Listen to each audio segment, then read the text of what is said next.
আসসালামু আলাইকুম দর্শক। তো আমাদের মাঠে হাল চাষ করা হচ্ছে বড় ট্রাক্টর দিয়ে।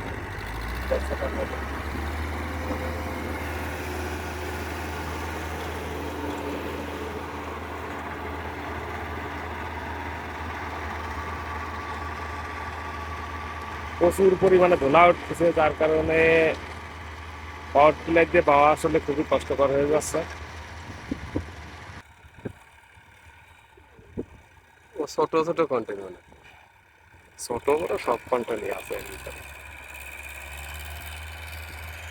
তো পাওয়ার টিলার দিয়ে চাষ করতে গেলে অনেক ধুলা উঠতেছে, যার কারণে বড় ট্রাক্টর দিয়ে এখন চাষ করা হচ্ছে আমাদের মাঠে।